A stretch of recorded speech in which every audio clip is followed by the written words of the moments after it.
Guys, pasangan 01 Anies Baswedan dan Muhaimin Iskandar kampanyenya punya ada namanya Desak Anies.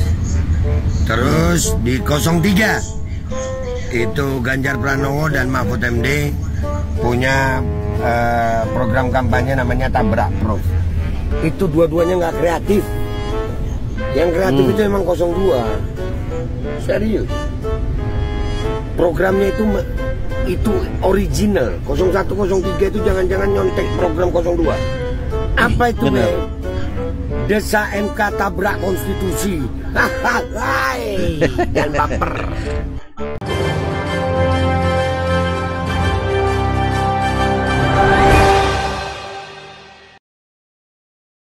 Assalamualaikum warahmatullahi wabarakatuh. Pilpres pemilu pada tanggal 14 Februari semakin dekat. Kita akan menyoroti berbagai komentar dari netizen terhadap paslon 02.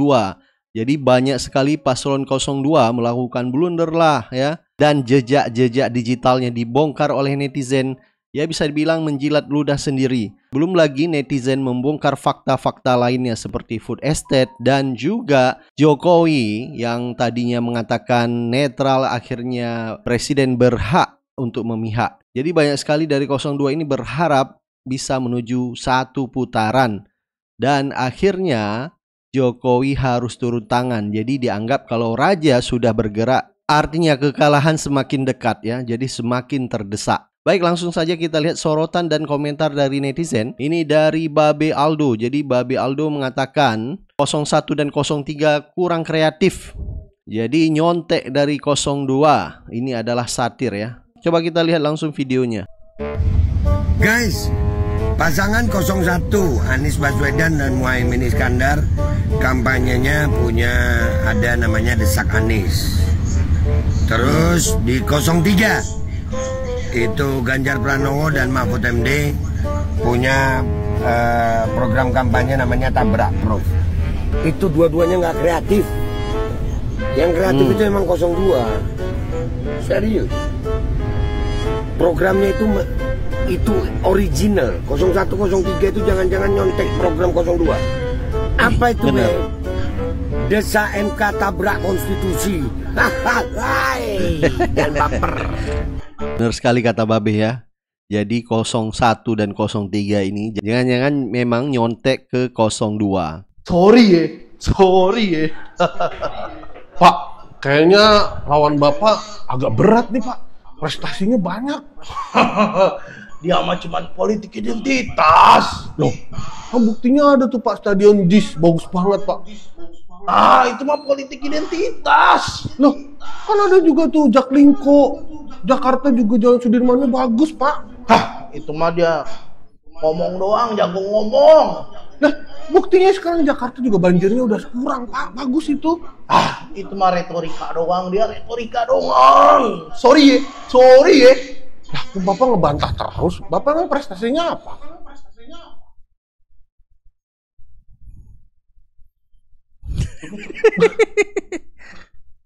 Joget doang Pak. Ya.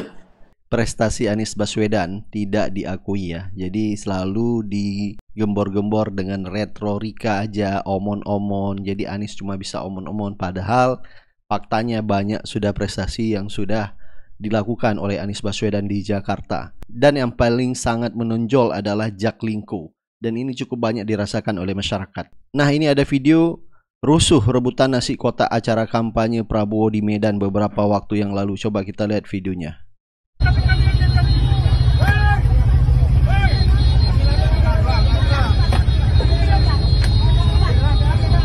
Bang, videokan bang.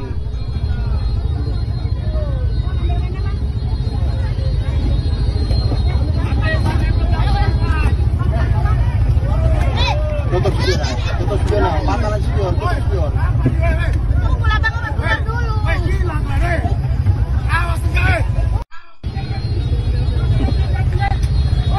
Jadi koordinator ya sampai pusing menghalau pendukung-pendukung yang rebutan nasi kotak. Jadi ini cukup menyedihkan ya. Jadi ini adalah pendukung yang sengaja diorganisir supaya untuk menghadiri acara kampanye Prabowo. Tetapi ada juga netizen yang mengatakan sebenarnya kita bisa melihat pendukung organik ya. Pendukung organik itu menurut netizen ini bisa dilihat dari bajunya. Kalau bajunya seragam bisa saja pendukung itu memang sengaja diorganisir.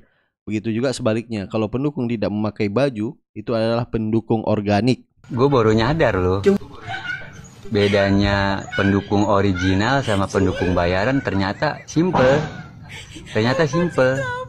Kalau pendukung original kayak 01 itu tanpa seragam gitu, pakai baju biasa pun jadi. Kalau pendukung 01, kalau pendukung 011 itu kompak itu pakai seragam itu. Kalau pakai seragam berarti tandanya ada korlapnya. Pokoknya yang ngerti video ini pasti nyadar lah. Baru sadar gue juga. Ya benar juga kata abang ini ya. Baik, coba kita lihat video selanjutnya. Prestasi Prabowo sebutkan satu saja. Oke. Cuma Pak Prabowo yang pantas diberikan penghargaan atau dinobatkan sebagai Bapak Teknologi Indonesia. Teknologi apa? Teknologi tanam singkong tumbuh jagung. Dan ini ya, teknologi ini emang benar-benar harus dirahasiakan, karena kalau sampai tersebar ke negara luar sangat bahaya, akan dicontoh itu. Jangankan negara lain ya, rakyat sendiri aja nggak dikasih tahu loh. Ini contohnya ini ya. Ini udah tak coba ini ya, ini nanam singkong ini. Tumbuhnya singkong juga ini. Sampai sekarang misterinya belum terpecahkan ini. Sampai sini paham kan kehebatan Pak Prabowo? Ini parah nih.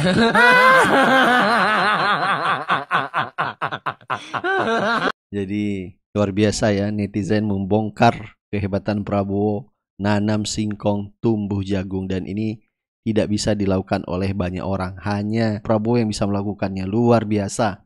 Coba kita lihat video Prabowo ya. Ini menjilat ludahnya sendiri ya. Saya tidak takut tidak punya jabatan, Mas Anies. Sorry ya.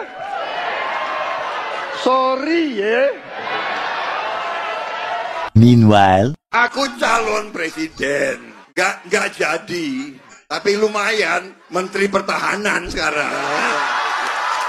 Kemarin ngomong tidak takut tidak punya jabatan. Akhirnya bergabung dengan penguasa dapat jabatan Menteri Pertahanan. Inilah orang yang tidak komitmen apa yang disampaikan. Jadi kalau dalam Islam disebut munafik. Jadi apakah orang-orang munafik cocok untuk menjadi pemimpin bangsa ini? Anda bisa bayangkan. Coba kita lihat video Jokowi ya. Ini kemarin ngomong A, sekarang ngomong B. Jadi tidak konsisten dengan apa yang dia sampaikan.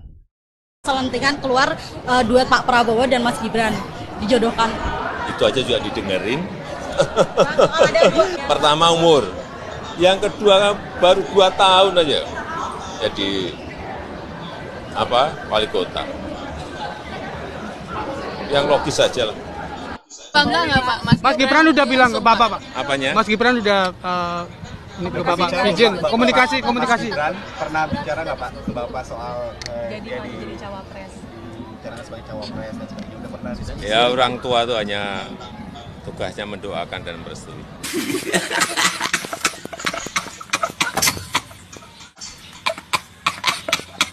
Itulah, ini juga masuk salah satu pemimpin yang munafik, tidak komitmen dengan apa yang dia sampaikan.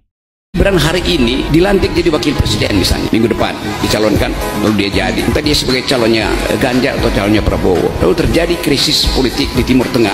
Lalu Pak Prabowo harus beristirahat karena kesehatannya setelah kampanye merosot. Maka Gibran naik ex officio, mesti mewakili presiden. Diundang di forum PBB untuk berdebat soal Palestina. Nol pengetahuan saudara Gibran.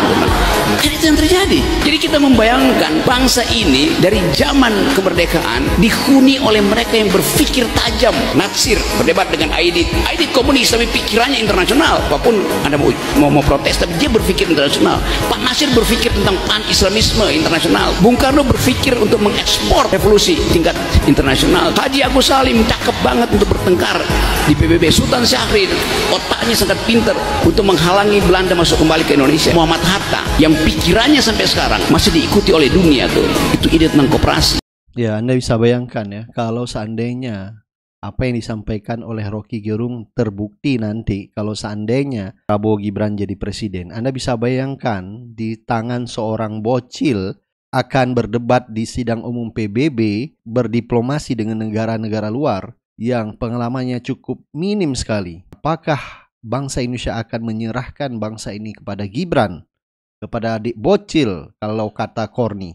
Nah, coba kita lihat statement Fahri Hamzah tentang IKN ya. Dulu sangat menolak tentang IKN. Jadi banyak hal yang disoroti oleh Fahri Hamzah. Sekarang karena menjadi bagian dari 02, mendukung IKN. Jadi dianggap oleh netizen yaitu menjilat ludah sendiri. Makanya saya bilang itu jangan pindah ibu kota, pindahkan lokasi kantor pemerintah aja. Itu yang saya bilang. Dulu Pak Harto mau pindahin ke Jonggol, bukan pindahin ibu kota, mindahin lokasi kantor pemerintah. Kota baru aja yang kita bangun dengan ongkos 300 miliar, 200 miliar, kita nggak berani bangun kok. Tiba-tiba bangun ibu kota 500 triliun. Nah terus manfaatnya apa bagi daerah-daerah? Nah, ini panjang lah ceritanya. Jadi kalau menurut saya, udahlah, ya jangan Pak Jokowi itu dikasih input yang tidak matang gitu loh. Jadi orang ini tidak konsisten. Jadi orang-orang munafik ini tidak bisa kita berikan kepercayaan dan kekuasaan. Hati-hati dengan kecurangan. Kita mengingatkan karena ada tanda-tanda mengarah ke sana, ada tanda-tanda loh. Ada tanda-tanda yang nggak usah saya sebutkan, tapi ada tanda-tanda mengarah ke sana. Seperti apa? Sehingga saya mengingatkan masyarakat semuanya untuk ikut mengawasi supaya tanda-tanda itu stop, sehingga semuanya menjadi sebuah pemilu yang jujur, yang fair. Presiden itu boleh loh kampanye. Presiden itu boleh loh memihak.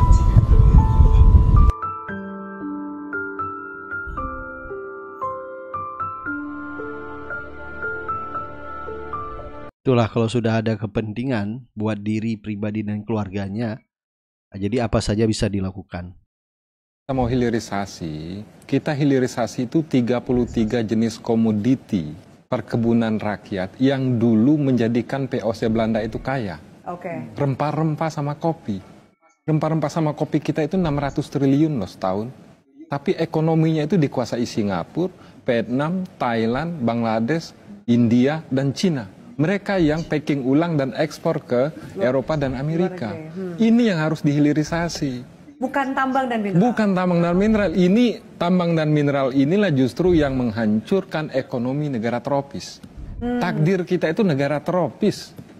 Apa takdir kita?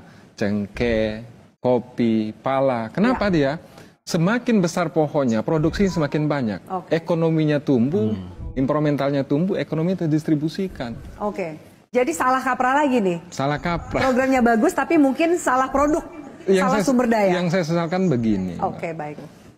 Konstitusi kita begitu kuat, itu karena dirumuskan oleh orang-orang yang besar bersama persoalan rakyat.